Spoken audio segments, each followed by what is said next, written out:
नांदुरा मलकापूर महामार्गावर अपघात, जखमी चालकाला मदत न करता विनानंबर टिप्पर फरार। महाराष्ट्र अल्पसंख्याक संघटनेचे प्रदेशाध्यक्ष शेख सईद यांची कडक कारवाईची मागणी। नांदुरा ते मलकापूर राष्ट्रीय महामार्गावर काल रात्री उशिरा भीषण अपघात घडल्याची घटना समोर आली आहे। महाराष्ट्र अल्पसंख्याक संघटनाचे प्रदेशाध्यक्ष शेख सईद हे नांदुरा येथून मलकापूरकडे जात असताना हा प्रकार त्यांच्या निदर्शनास आला।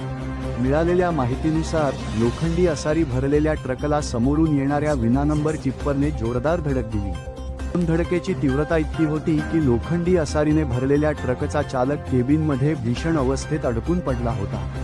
मात्र धडक देणाऱ्या विनानंबर टिप्पर चालकांनी जखमी चालकाला मदत करण्याऐवजी घटनास्थळावरून टिप्पर घेऊन पळ काढल्याचे प्रत्यक्षदर्शींनी सांगितले। घटनेचे गांभीर्य लक्षात घेऊन प्रदेशाध्यक्ष शेख सईद यांनी तत्काळ त्या ठिकाणचा व्हिडिओ तयार केला।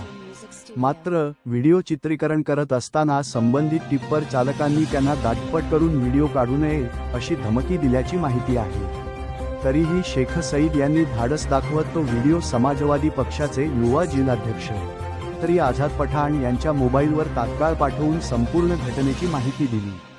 तसेच त्यांनी मलकापूर पोलीस ठाण्याच्या ठाणेदारांना घटनेची माहिती देऊन संबंधित विनानंबर टिप्पर चालकांवर तात्काळ गुन्हा दाखल करून कडक कारवाई करण्याची मागणी केली आहे। अपघातानंतर जखमी चालकाला मदत न करता पळ काढणे ही माणुसकीला काळिमा फासणारी बाब आहे। अशा बेफिकीर व बेजबाबदार वाहनचालकांवर कठोर कारवाई झाली पाहिजे असेही त्यांनी स्पष्ट केले। दरम्यान या घटनेमुळे महामार्गावरील सुरक्षेचा प्रश्न पुन्हा एकदा ऐरणीवर आला असून पोलिसांनी विनानंबर व बेकायदेशीर वाहतुकीवर विशेष मोहीम राबवावी अशी मागणी नागरिकांतून होत आहे। मी शेख सईद अल्पसंख्याक महाराष्ट्र प्रदेशाध्यक्ष।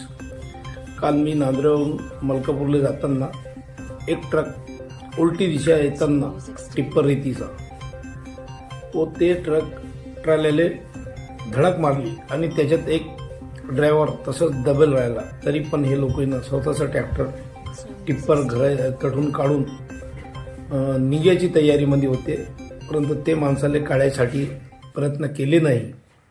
तरी मी त्याचा व्हिडिओ बनवून राहिलो। मला व्हिडिओ बनवण्यासाठी त्याने अडचण आणली आणि ते ट्रकले कोणत्याच प्रकारचा नंबर नाही होता। तसंच मी नांदुरा पोलीस स्टेशनचे ठाणेदार यायले विनंती करतो की ते ट्रक मालक आणि चालक याच्यावर गुन्हा दाखल व्हायला पाहिजे आणि आपली नांदुऱ्याची पोलीस टीमची लोकांना सराहना करायला पाहिजे, कारण जेणेकरून जे लोकांना अन्याय केला त्याच्यावर गुन्हा दाखल व्हायला पाहिजे अशी माझी अपेक्षा आहे। जय हिंद, जय महाराष्ट्र।